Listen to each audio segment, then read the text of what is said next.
Gandang hapon. Kain ulit tayo ng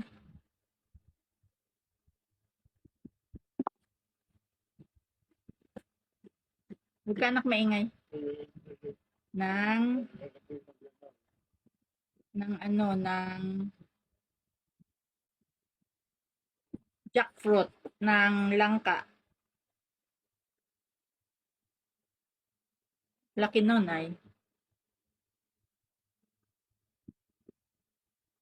Oh, bango. May langka.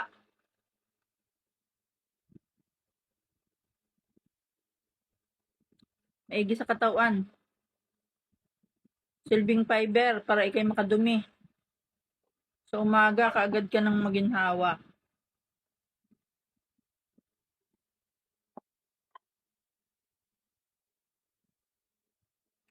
Maganda pag ikay na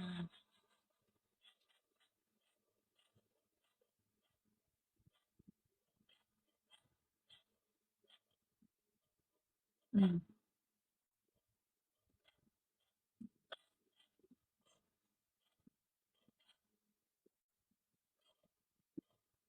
lambot. Dapat pala yun ay anuhin ko na daddy at malambot na ano. Yung anuhin ko na, yung itas-itasin ko ilagay sa rep ano. Mamaya.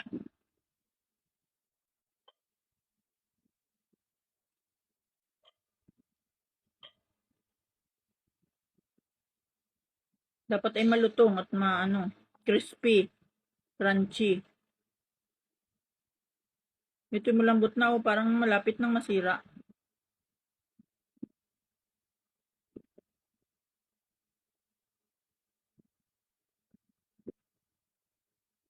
Masim-masim na. Ano daddy? Tanggalin ko na doon sa lagayan. Ano? Asim. Dapat pala kagabi ko pa ito ginawa. Para hindi ganitong maasim.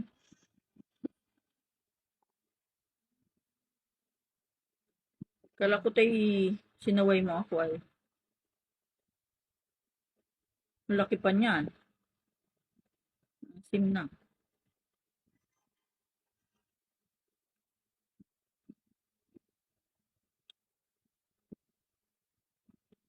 Hindi na siya kasing sarap kahapon. Ano? Kahapon ang sarap.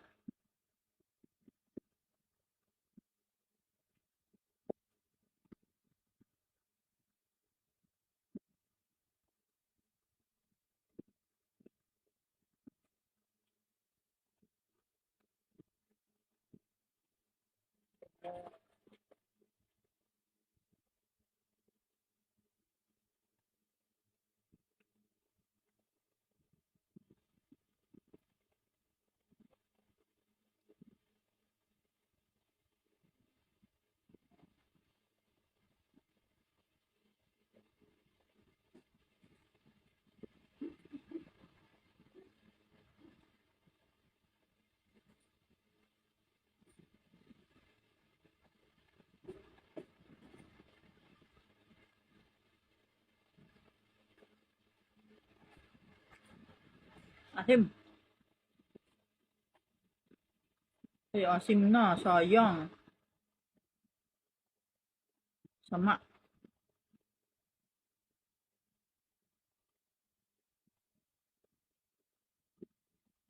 Niluwa ko na yung iba. Sayang.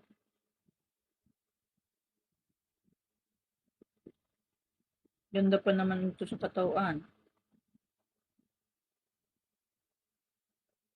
Pag nasa rep ito, preserve sana ito kagabi.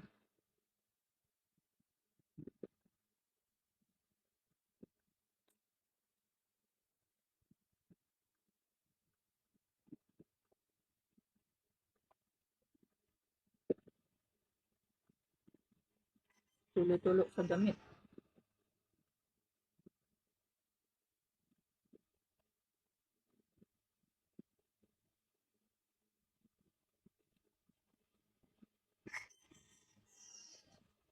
Sim. Sayang. Mabilisan ko na. Malapit na masira. Tanggalin ko na yung mga iba.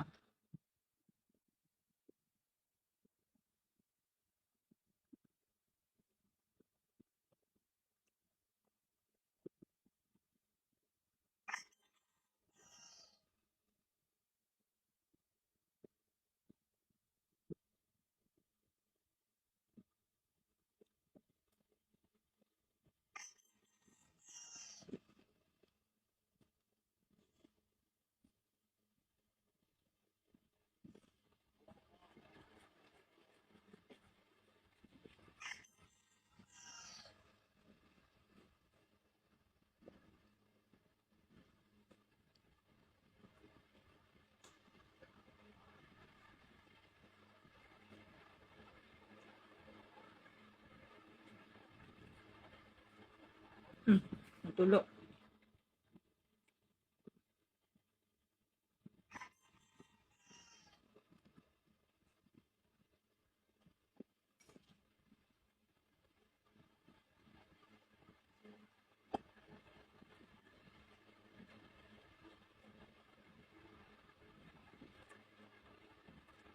Sana hindi pa sira yung malaking portion. Okay. Nayapot na.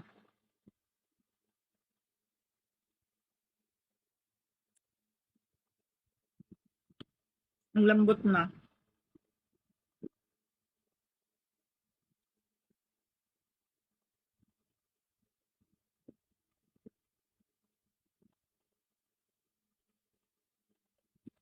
Aanuhin ko na.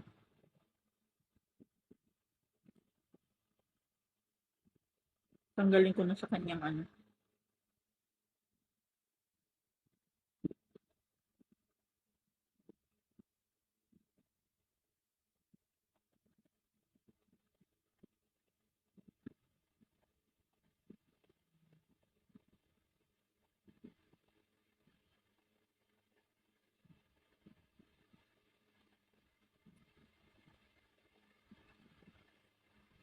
Masarap yung marang.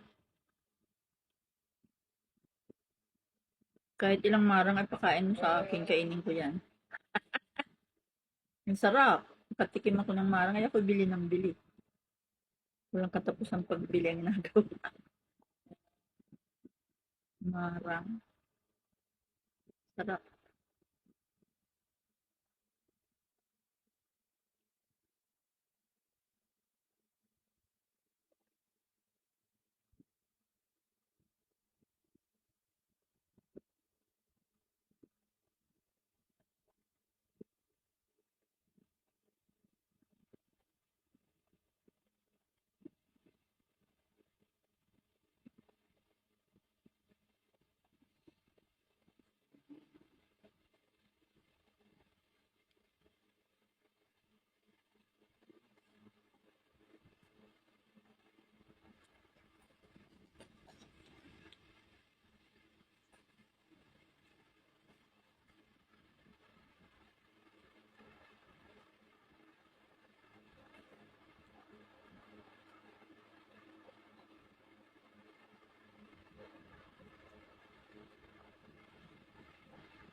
Bagong galing po akong office.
Dati nang galing itong Frigidaire. Ang katang. Ha? Galing itong rep. Oo. Medyo iba ng lasa.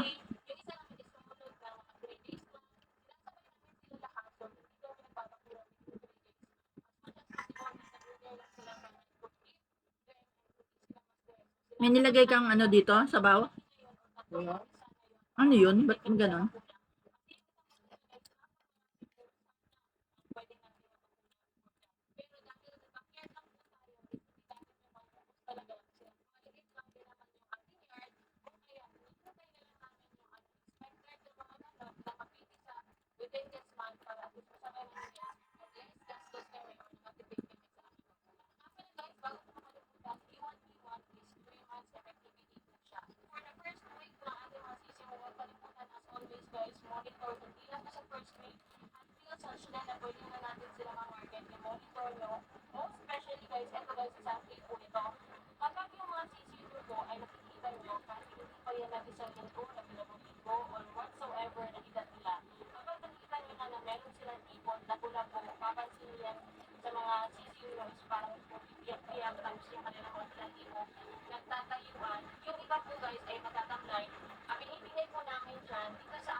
Eh,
mamaya ka anak. Muna.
iba pa rin is matatamlay kumain, hindi pa talaga sila ganun ka gana kumain. Compared dun sa iba, nakita din namin na uminom sila, meron talaga pagbabago guys kapag nag-i-work sila. Yung deworming guys ay kailangan natin yan sa ating mga manok para maalis sa sistema nila yung kung ano bang kulate na nagpapatagal sa kanila sa paglaki. Kaya ginagawa namin yun, 2 weeks old yung mga sisiw, nag-i-work agad-agad. And here's another tip naman guys about sa ating pag-i-work. It works naman guys every 2 weeks. Ay, Every once a month lang po kami nag-i-work. Hindi kami nagsasama sa kanilang katawan. Kids na kukulangan namin because maybe meron na meron sa kanilang katawan. And nag-switch kami na twice a month kami nag-i-work. Ayun guys, napansin talaga namin na yung aming mga manok is mas healthy and mas nakita namin yung progress nila o yung paglaki nila agad-agad na kung saan hindi tayo nag-i-work sa ating pinapakain. And at the same time, madali natin sila mabenta sa market because inaabot na nila yung kilo na kung saan pwede na natin sila sa market. And finally guys, ito naman yung nangyayari 2 weeks pataas simula na iwalay na namin yung aming mga ilagay. Every 2 weeks na magpupurga and monitoring na lang din talaga guys sa aming water. Huwag nyo kalimutan, ito nga pala guys. Kapag kasi yung water natin guys ay natuyuan yun and at some point hindi natin agad-agad napalitan. May tendency kasi guys, once na pinalitan agad natin yung tubig ng ating sisiyo, talagang iibig yan ang water guys since nga natuyuan sila before. So magiging resulta yan guys, yung iba ay nagkakaroon sila ng sipon since yung ating feeds na binibigay guys ay mainit yan sa katawan. Kung kaya, umiinom talaga sila agad-agad ng tubig once na nangyari natin yung yan. So yun yung point ko guys na dapat natin always i-monitor ang ating mga water kung meron ka bang tubig wala kasi nga guys kapag para sa ating mga tao nagaling tayo sa init tapos bigla tayong uminom ng malamig na tubig ay nagkakaroon din tayo ng mga sintomas at sipon. Ganun din po sa ating mga sisip guys, nagkakaroon din po sila ng mga sintomas na sipon kung saan guys kailangan naman ulit natin magbigay ng gamot or at least masave na nga natin yung ating sisip which is napaka-critical na guys kasi gagastos na naman tayo. Dapat monitoring lang talaga from sisiyo until such time guys na pwede na silang ma-range and even sa range guys, monitoring pa rin talaga kasi yung ating mga manok guys ay pwede sila ay kailangan na mag-aalaga pag na tayo ay magkaroon sa lupa. Ulit ko lang dun sa mga water na binibigay namin since na-mention ko nga na kailangan nyo monitor. Pwede kayong alternate guys ng plain water, ng vitamins, any vitamins guys na available sa market pero hindi namin natin yung and meron din po kami tinatawag na black water. And also po guys, don't forget din yung mga prevention natin guys, pwede gawin guys. Tulad na may parang sintomas sila ng sipon, so bigyan natin ng pre-motion na water and then also yung may mapupula o dugo yung kanilang ipon. Don't forget yung ipos for days guys. Yan po yung mga ilang ginagamit namin or ina-alternate namin sa aming water para at least guys may prevention at the same time vitamins and then huwag mo na kainin yung ano. to keep them healthy Daddy, and at the same time huwag mo na kainin na rin katang. Eh? Yung katang huwag mo na kainin. Baka sumakit ang tiyan mo. So, yun